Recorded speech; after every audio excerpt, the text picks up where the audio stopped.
Hi everyone, it's Artist from Wren Carpentry and Construction Limited. Today's video we're going to be fitting a Wren kitchen. I thought I'll film this because I haven't filmed fitting a Wren kitchen, and we'll go back to see what's the difference. But the biggest difference is that it's got a bit better instructions, fitting instructions. Cabinets seem to be better as well, and it's a bit more fitters friendly. So as you can see here, we got a big drawing pack which has been sent to us as well, so that's good. It obviously has all the base units numbered, and you know, it's quite clear, so that's one of the biggest difference. You do get, like with Howdens and Wickes, a drawing pack, but it's obviously on separate sheets. It's little things, but they do matter because it makes your life a little bit easier.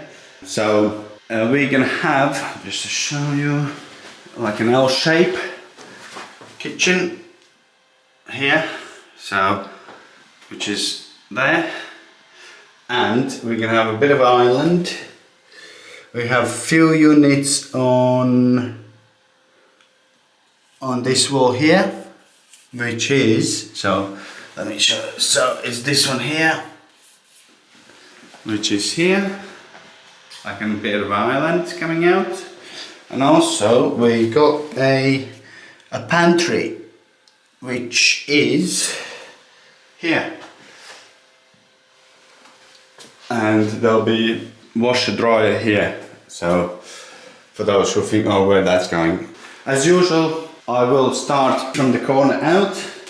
In this instance, we don't have to worry too much because we got enough space on both edges, and basically we know that they will fit, and that, you know, there's enough room for the fridge to go in and for the other side to stop before the corner.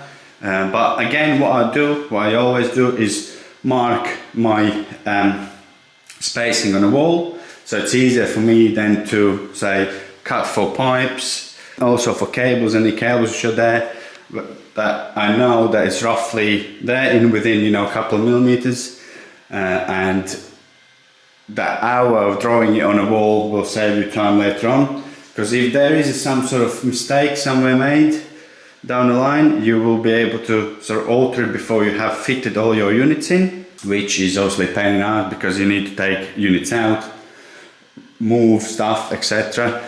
And sometimes if you have made some cuts, then that obviously is going to be a problem, because then you got to, you know, either, if you're lucky, your cut for the socket or whatever still wash out okay. If you're not lucky, you ruin the unit. So hence why I would suggest drawing it on a wall, so you know that you're within, you know, 5 millimeters it's going to fit, depending again on the squareness of the walls, which is another factor which could change your measurements slightly.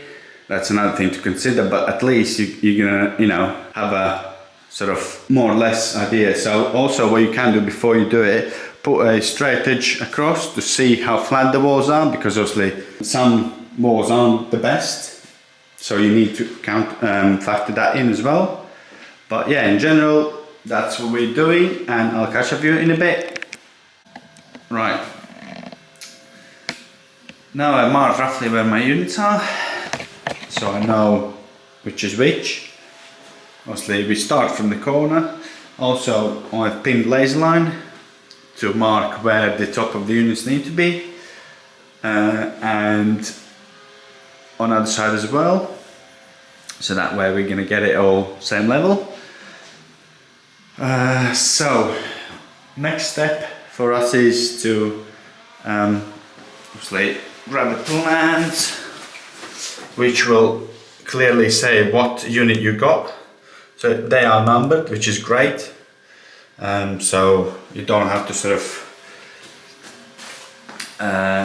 go through all the, you know, abundance of boxes. So you'll just go get number of the box. You'll have to put legs on and just fit in a position loosely, and yeah, you just crack on that way. So yeah, without further ado, I will start getting the units in here and putting legs on and fitting in a position.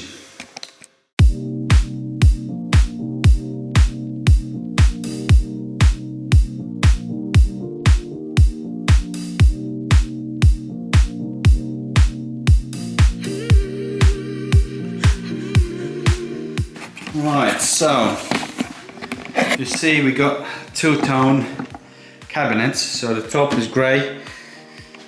That's been because we have two-tone units. On the ends we have lighter units, in the middle we have grey. As you can see, unfortunately we got damage, and this number one is our first unit, corner unit. Unfortunately, because that corner is damaged, and obviously that stops us from fitting the kitchen, instead of having this attached to that side, having spun this way, we have to do it other way, so we can hide this corner, which means we have a darker panel on the bottom rather than on the top to match this. That's the only thing with these colored units, because also we don't really have time to wait till they deliver other unit, so we can just crack on. I have showed this to customer, but he said that's fine. Obviously they're gonna have a bigger shelf here as well, so that's not really a problem. Yeah, but unfortunately we couldn't make it, so this is there and just spin it so the top is grey like that to match that. As you can see, this damage here. It's a bit.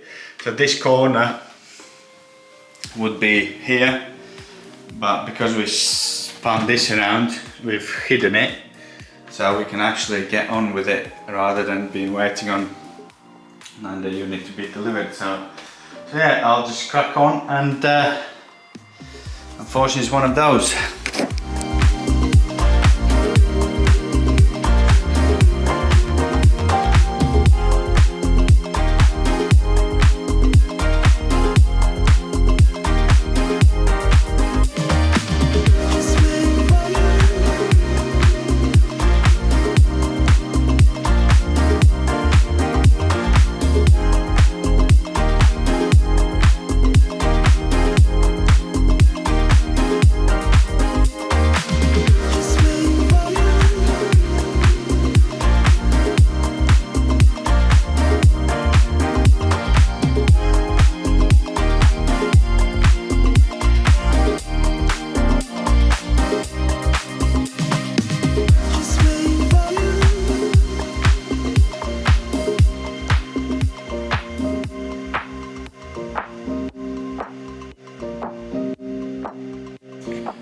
Right, so just to catch up,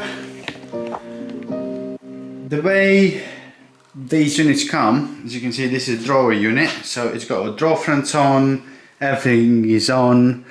It kind of makes sense in terms of you know that you got everything with you what you need, but it obviously makes it heavier. So if you're on your own, you kind of got to sort of either get help or be very fit, be able to move these around, or you need to take everything off, which I kind of did there, took the door off just to make it lighter to move around, left the drawer in.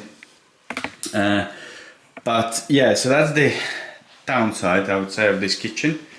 That it's good and bad thing, because in a way you know that you got all your drawer fronts, everything has come, because obviously when you're done, when you have units separate from drawers, doors and drawers fronts, sometimes you got bits missing. So where, as you can see, it comes all sealed in, wrapped up, so you know you can have everything with your kitchen. Unfortunately, as I mentioned, we did have a damage here, but luckily we kind of hidden it, so it's going to be not seen. Otherwise, I don't know what is there now of getting a replacement, but We don't have that much time, so we are cracking on because they're coming in a few days to template it, so I want it all be in a position. And as for sink unit, again, obviously depending on what you're having, we're having like a butler style sink, so you will have to cut slightly more of the back out, just so it's easier for you to get all the fittings behind, because it's quite tight there.